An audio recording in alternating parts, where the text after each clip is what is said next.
Welcome to the show. I'm Danella, and here's what's happening now. Let me start the show by saying it's better to show up imperfect than not showing up at all. That's something that I've had to kind of convince myself of over the last few weeks. Since we've last seen each other, obviously, so much is going on in the world. As I'm talking at this very moment, protests worldwide over the murder of George Floyd. This has been something that we're just tired of seeing. I have to backtrack just a bit. Um, so, I haven't seen you guys for a few weeks because my biological dad passed away. And so, when that happened, it was like super stressful. So, I know a couple shows that I talked to you guys a while ago. Um, it's just been kind of weighing heavy on me. So, please forgive me if I start sounding jumbly, but I felt like, that thought keeps coming over and over in my mind. And the idea is this is better to show up imperfect than to not show up at all. Because I know that what I'm going through, in the sense of since my biological father died, we've had a couple of other close family friends pass away as well. I've been talking to a few of my friends. I know one of my very close friends had about 5 deaths in the matter of weeks happened. Um, Even myself, since I last saw you, I had a couple of coworkers passed away. So, um, yeah, it's just been heavy on my heart. So, let me talk to you guys first about when my biological dad passed away. So, um, it was super stressful because I have other siblings on my father's side, different moms. Well, anyway, it was just really stressful because, it's hard to mourn sometimes when you feel like you're not given the ability to. So I'll share kind of my experience, but it hit me that a lot of us are going through this experience because of COVID. Does that make sense? So before everything got really locked down, um, my dad was sick. He was in the hospital. It came out that he had cancer everywhere. I know I mentioned to you guys before that we didn't grow up together. Um, it's just been crazy. So many thoughts. So basically, we connected about 6 years ago, and then he passed away right before it would have been our anniversary, like a couple weeks. It would have been 7 years. That makes sense. So anyway, um, before he passed away, like I said, he was in the hospital. They released him because of COVID, and a couple weeks had passed, and I had decided I'm just going to be candid with you guys because I have nothing. All I have is who I am. So, um, right before he passed away, man, I just kept getting these premonitions. I kept seeing that my father, like in spirit, would show up in my house, and I was like, you know, sorry, because he's a astro traveler. Have you guys ever heard of that before? When some people are able to like leave their body, they can travel around. I know it sounds crazy, but whatever, it's the truth. So anyway, I was like chilling, and like I was like, yo, I can like smell this intense smell of cigarettes. It was so strong that I thought someone might have been smoking like in my backyard cigarettes, which is weird because I'm like, who would come to your yard and smoke cigarettes? But it became like overwhelming. So once I realized that what I'm smelling is not a physical smell, um, and this has happened to me before, but it's only happened with like people's relatives. So, for example, like let's say I'm chilling at my friend's house, and again, this is me not putting any. I mean, who has time for blocks? You know what I mean? So I'm just going to be really honest with you guys. So basically, when I would hang out with my friends, for example, if they had passed away relatives, for example, I could smell the relative. Does that make sense? I know it sounds weird, whatever. This is my truth. So, for example, usually it's pleasant. I could smell, for example, if your grandmother baked goods, for example, I could smell everything that she would bake. I mean, so usually it's nice. I'm like, oh God, that's wonderful. So when this smell was so real, I realized that this is not like a live thing. This is like a spiritual thing. But I normally don't smell cats. Like, who smells, you know, alive people that are in spirit? No, it sounds crazy. Just go with me. We'll get to a point that you can connect to. Some of you are kind of like, oh, yeah, that happens to me. We're not alone. So it became clear to me that my dad was visiting me again. So I'm having this conversation with him, and he has visited me in spirit before while he was alive. And we've had candid talks about it where when we first met each other, I had said to him, and I'm only really revealing this now because he's passed away. This is something I'm sure he wouldn't want others to know. But when I first met him, I said, yo, you got to stop showing up in spirit. And he said to me, you can see me? And I said, but you're doing it, right? You're showing up in my house in spirit, but now that we know each other and you have my phone number, you can use the phone. And he said, no one has ever saw me.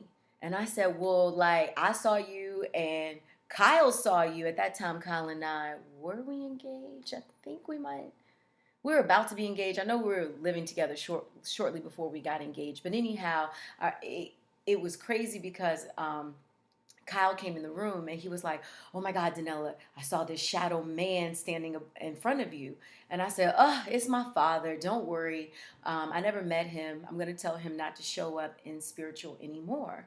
So I went in a dream state and I told him before we met each other, I said, Dad, I forgive you. I wish that we met each other. We didn't, but you can't visit me anymore because it's scaring my partner.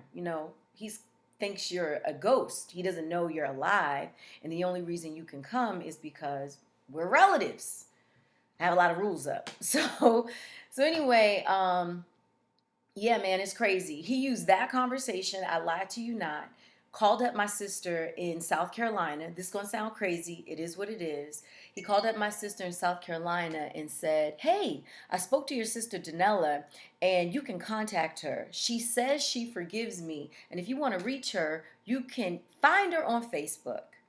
So when my sister first emailed me, this is how I got in touch with my family. This is, again, 7 years ago now. My sister emailed me. She said, hey, she typed this to me. She said, hi, I'm your sister. And she said, our dad called me and told me that that you guys made up, that you forgave him. I'd love to meet you. Just let me know. And so I said, that's wild, because within the dream state conversation, she emailed me. Like, you understand, same time period, right? So then, that's why when I met him, I just, as soon as I met him, I said, can I talk to you outside? so yeah, it was crazy. So I told him, I said, look, you can't visit me anymore in dream state. I mean, like in spirit, like you gotta use the phone.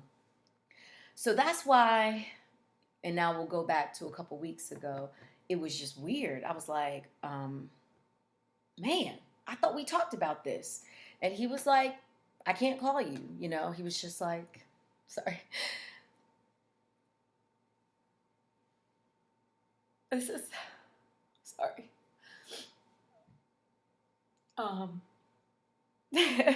Sorry guys, just give me 1 second. Trying to stretch out my morning. Anyway, before I finish this story, I just want to say this.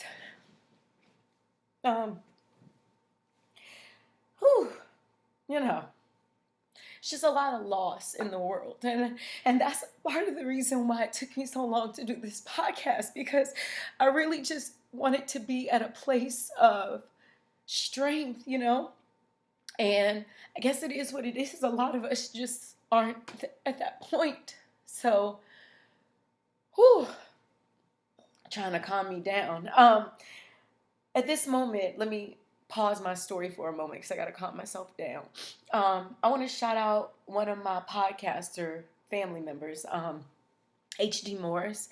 Thank you so much, HD, because he emailed me the other day and he was like, hey man, I ain't seen your podcast in a while. Are you good? And I appreciate that. And it just kind of like made me say like, all right, there's never going to be a perfect time. So just be honest. So if you guys will stick around for me, I'll calm myself down so I can finish telling the story. So let me calm it down. Whew. Yeah, man. It was hard to really even mourn because I haven't even gotten to that part because of so much drama, like I said, with external family. Well, anyway, he came and visited and he was telling me, he was like, look, this is the only way I can talk to you. I can't use the phone. And I was like, well, let me call over to the house, let me see what's going on. So I had called over to his house and spoke with some family members. And I said, how's everything going on? I have really bad premonition. I'm just trying to check and see, like, where is he with everything? And I'm going to now try to wrap the story up quickly. So anyway, they said on the phone, oh, everything's fine, blah, blah, blah, and I'm like, okay. 2 days later, he went to the hospital. Nobody called me. 2 days later, from when he entered the hospital, he died. So I called on Monday and said, hey, is everything okay with Dad? Oh, everything's fine. 2 days later, he goes into the hospital like Wednesday afternoon. But nobody calls me until Friday. And it was just like, hey, Dad's about to die any minute. And I was like, oh, all right. Like, okay. So it was just kind of, it is what it is, everybody's in quarantine, so people can't get to the hospital. I initially was upset because I was like, this would be a shock.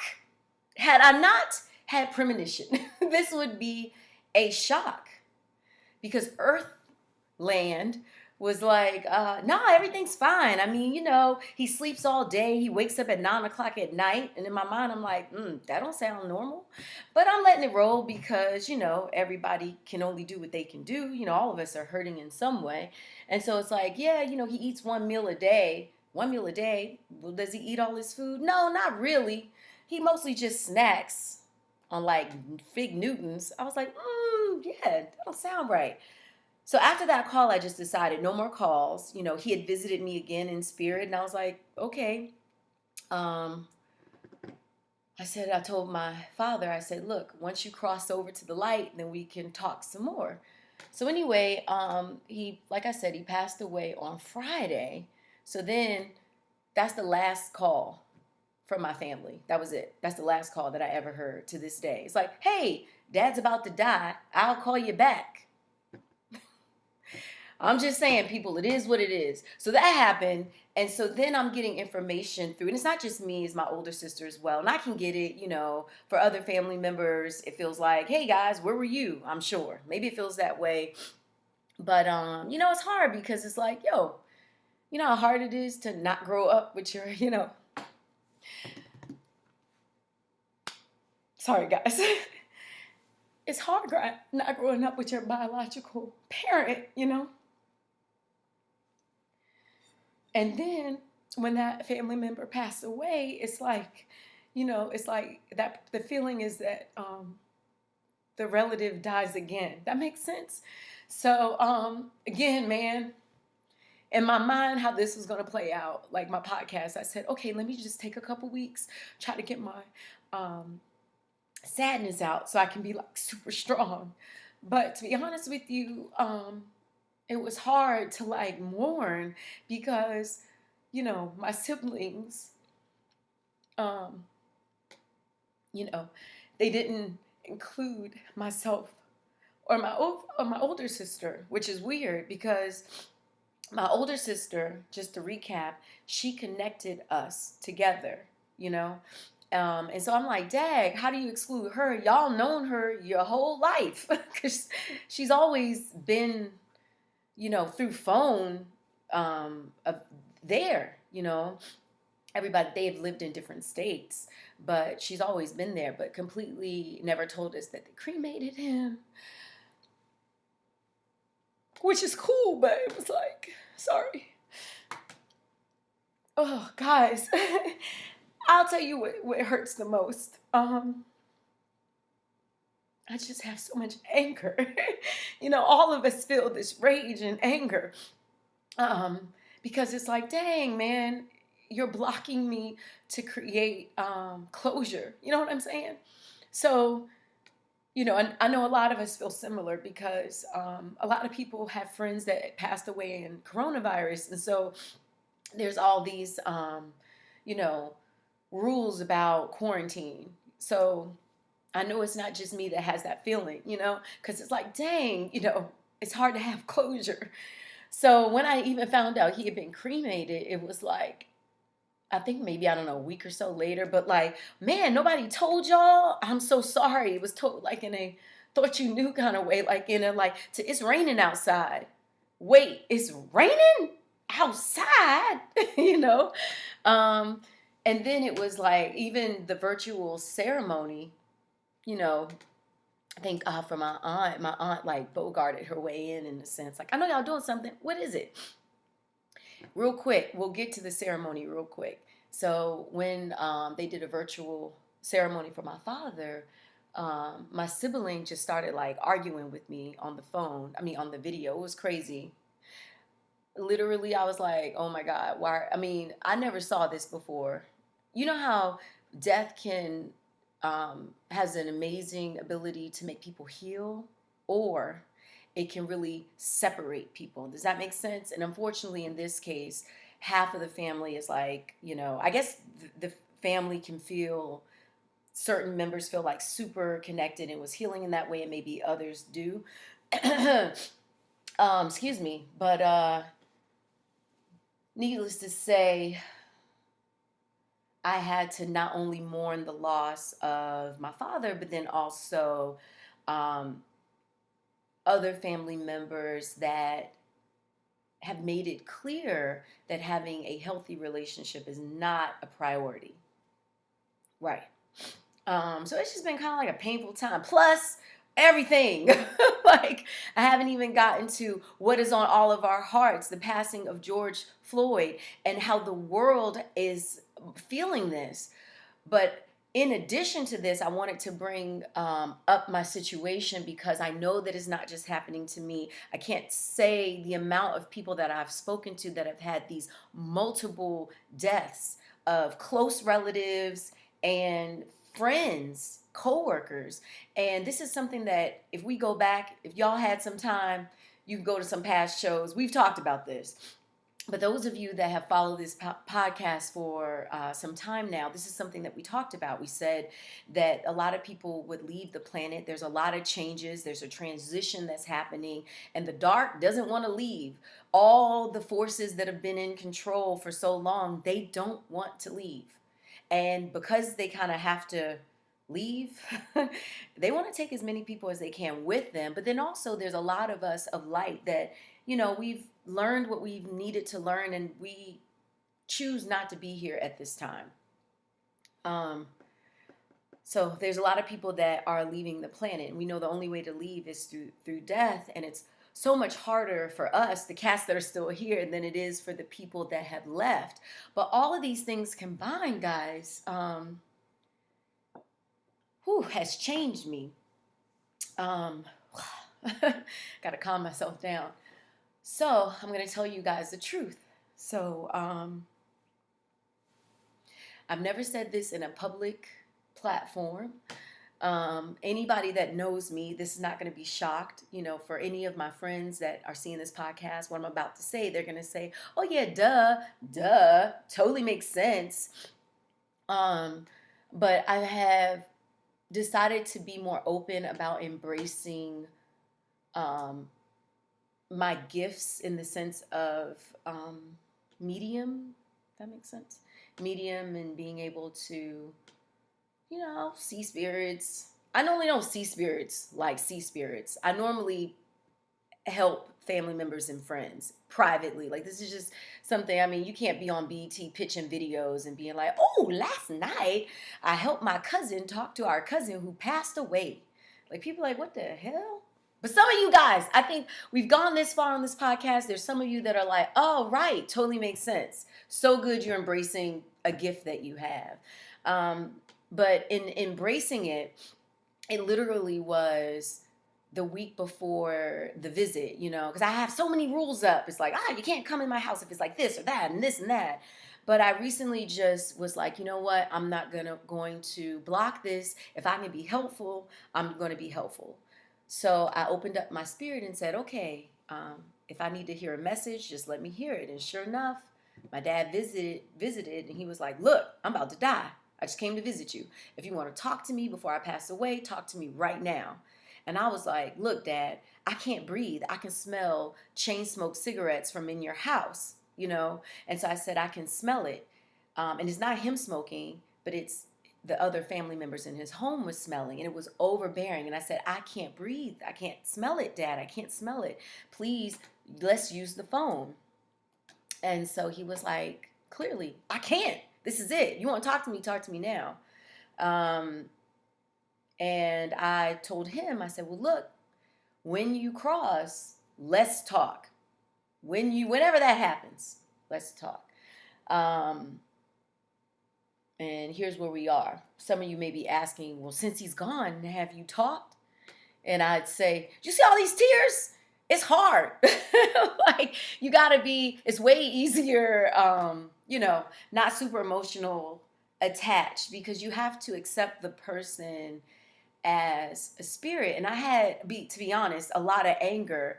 And I've felt, sorry for this showing. I had so much anger in me because I was like, just feeling like, oh, my family members lied on me. Like, for example, in the memorial service, I know I'm jumping around, guys, but on the memorial service, could you imagine you're listening to somebody that just completely lie? For example, one family member said, I call you all the time, over and over. Why don't you answer the phone? And I'm like, did you call me to tell me you was cremating him? What I wanted to say is, a fifth of those ashes is mine. I don't even care about ashes. I'm just saying, guys, when somebody takes something and they feel like, you're like, no, it isn't that. You are not the only person. You get a third of those. We get two fifths of these ashes. It's us. I know I sound like a crazy person, but that's how, when you get enraged, and we're seeing this all in the world, you get so angry that all of these thoughts ramble. Now, I want to be clear. I've never said those things out loud. I'm saying them now because, here's where we are. But I didn't say it to my relative. Instead, I let my relative, she just kept complaining. You know what I mean? And when I tell you guys, I pushed mute on my Zoom, and I said, all right, focus to the light. Focus to the light. The truth is going to come out. The truth is going to come out. But the human side of me was so angry. The human side is like, look, at the end of the day, you didn't tell me he was dying. Please, I called you 2 days before he went in the hospital because he was non-responsive. 2 days before that, at any point, you could say, yo, hey, y'all was right. My sister and I, because she was feeling something too, I called her and said, hey, feeling something's weird with our father. Let's just check over, see what's going on. Anyway, none of that's here nor there. I'm only bringing this up now because there's a lot of us that are dealing with our own pain and the world. And so it can start to feel like it's hard to be alive. Not alive like death. I'm not talking about kill yourself, right? I'm not talking about that kind of alive, but hard to like connect to the world that's alive. It's hard for me to even sit in this chair and talk to you guys today and say, hey, here's what's going on. And we're not alone. It was hard for me to even do that. It's hard to just, they call it executive function. Hard to say, okay, I'm going to take a shower, Thank God I had been going to therapy. Remember we talked a lot about therapy? Oh, yes, because I definitely talked to my therapist before going to the virtual ceremony, because there was a chance to they were going to do it outside in the yard. They said, oh, yeah, you could show up. And my therapist, she said, no, don't show up. Just go on the phone, go on the Zoom or whatever. And I thought to myself, I said, you know what? That's right, because I don't want to get into a fight. Sure enough, if I showed up, it would have been a real fight. So instead, it was a fight online. And literally, this relative was complaining to herself. It was pretty interesting. For like 20 minutes, maybe even more, she argued with herself. She not only said something, like statements that were untrue, she like answered those statements and then got mad at the answers. And I just let it happen. So the human side of me is like, I want to say to the other family members, there's other family members in this Zoom. Hey guys, I know we never met. However, that's a lie. But instead I said, I'm not sure what part of my highlight of our Father led to this conversation, but can we talk about it offline? Her response was no. And then she went back on for like 20 minutes. It was wild. So, yeah, all in all, at the end of all that, it just left me feeling like, dang, I didn't have him in life and I can't even like mourn him properly because there's so much anger about all of this, tension and unnecessary arguing. And I mean, like, it don't got to be like this, guys. And I had to say, why is this happening? What is this about? And I realized it's not just me. A lot of us are feeling this, whether it is you can't go to your relative's funeral because they're only allowing 10 people into the funeral parlor. And 2 of those people have to be the people that are working, right? Who's doing the service and who's the organ player, for example. One of my friends told me, he said when his mother passed away, he was his mother's pallbearer because when they were, laying the coffin down, only, same thing, quarantine. Sorry, I'm listening for my son. He may wake up soon. So I just say this in the sense of saying we're not alone, and also in the sense of saying we are the ones that are not only feeling like what's happening in our own lives, whether it be like an injustice of, I wish that I had the freedom to mourn with my relatives, or think about people that are having babies now. You have these virtual showers, how painful that kind of can be for a mom, and grandmothers and grandfathers and dads. You have people all across this country feeling disconnected and hurt and sad, and the injustices that are also happening. Seeing the world mourning the murder of George Floyd. And again, with I Can't Breathe, again, another brother. And we can say sister too, because this happens to women as well, dying at the hands of a police officer. And if you're like me, this is a super double-edged sword, tough pill to swallow, because you may have loved ones that are officers, and so it gets really hard because people that are trying to connect the community, and there's so much pain in the world. So what do we do, right? What do we do when you feel helpless, when you feel anger, and you feel frustrated? What do you do? Here's the way I look at it. All of us have a part to play. All of us if you are somebody that you are a light, that's who I'm talking to. If you're somebody that you are light, meaning you are connected to God, all of us have a role to play. And nobody's role is, I don't want to say nobody's role is more valuable than another. I just want to say all of the roles that we can play are important. Some of us are out every day protesting. Some of us aren't able to do that. Some of us want to protest, but we're wearing a uniform because our job is to protect the protest. And again, I'm only talking for light people. I'm not talking about all the, we're talking about anarchists and angry people. We ain't got time for that in this podcast. We ain't got time for this right now. We got to focus on this. Everybody has a part to play. And some of our role may be to just pray. Let's not underestimate prayer, because people need to be protected. Some of us, that's our role. Some of us, our role is to supply the protesters with what they need. Supplies, right? Masks, gloves, water. And I'm seeing just the world come together. When you see just all these, from Paris to Canada, London, all over the world, people are connecting to this movement of George Floyd. And that is a murder. But seeing the larger picture of police brutality, seeing the larger picture of the racial injustice that has been allowed to continue, and we keep having these talks, right? So that's where the anger kicks in. I had a conversation with a friend of mine, and this friend, again, all of us have a part to play. This friend's part is more policy, like how do we change the policies that have allowed this to happen, right? So that's a longer road, but a very important road. But somebody taking that path could say, I don't get why people are looting, right? I look at the looters like this. I definitely think that um, people that are joining this that are it's tagging along that how do I say this? Let me get my brain thought together. Sorry guys. Okay, I want to put it like this. Some people are just trying to create chaos, right? However, there's some people that are angry, you know? I'm not talking about people that are shopping. I'm talking about people that sometimes break and spray paint and push the gates because they are feeling so much rage. And it's important to know that anger is an energy that has to come out physically. We've talked about that on this podcast before.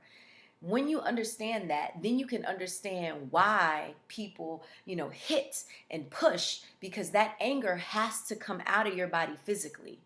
So whether you get angry and write a song, whether you get angry and punch an inanimate object, or me, write a letter to said relatives and rip it up, put it into spirit. Like I can't do any more but this. So I'm just laughing because the human side of me, is like, yo, wouldn't it be better to like roll up and fight? Okay, sidebar real quick. This show should be sidebar. Okay, so I told my sister that grew up with me, my mom's sister, right? I told her, I said, now I see why people fight in funerals. I get it now. I never understood it before. Now I get it. I'm like, yo, this is how you ever see funerals when family members are fighting, fist fighting? Now I understand it. Before this happened to me, I couldn't understand it. Now I understand it. But that's the human side of me is thinking like, don't you want to fight? And I'm like, no, no, I'm in love and light. I don't fight that way. But yeah, we all have important roles right now, and we have to do what the best we can do, right? The best we can do. That's the best we can do. Sounds simple though. If somebody says it like that, do what you can. But that's the only way that I've really been able to make it. Because the other hard part of mourning at this time when you're in a quarantine is, don't forget, guys, I have homeschool.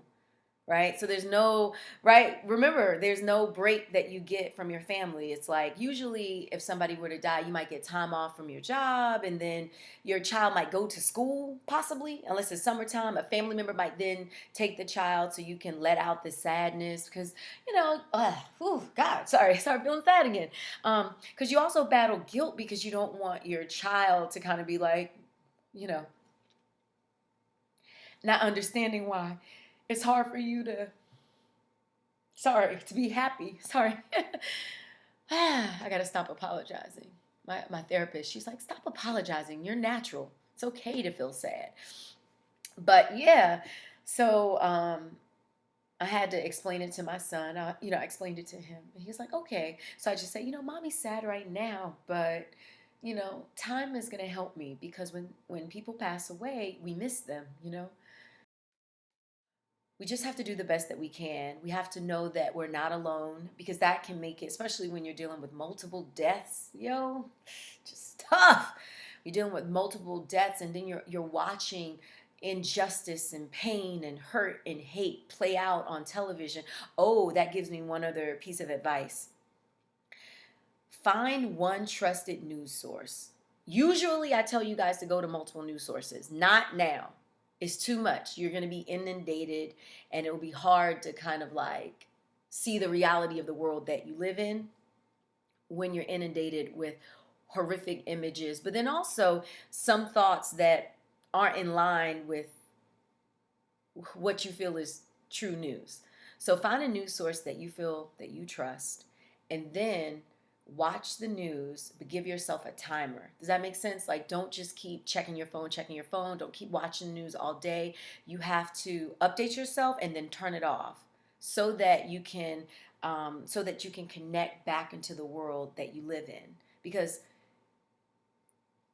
some of you are dealing with this, and y'all still got to show up for your 8 o'clock Zoom briefing before your 9 o'clock team meeting, and then you're back on all day.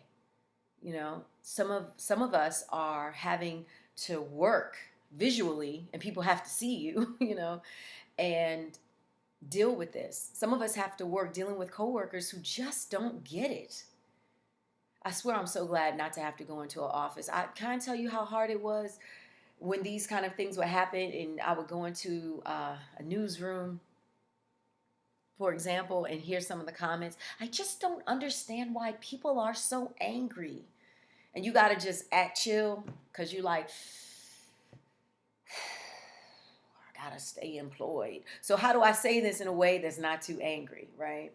Why are people busting windows? I don't understand it. We don't have to say something is right, and you may not understand it, but you have to respect where people are. Even if you want that to change, you have to respect where people are, because that's where the power comes in for change.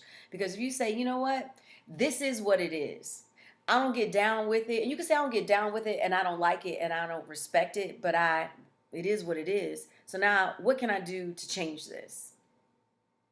What can I do to change this? The system needs to be changed, right? Right. System needs to be changed.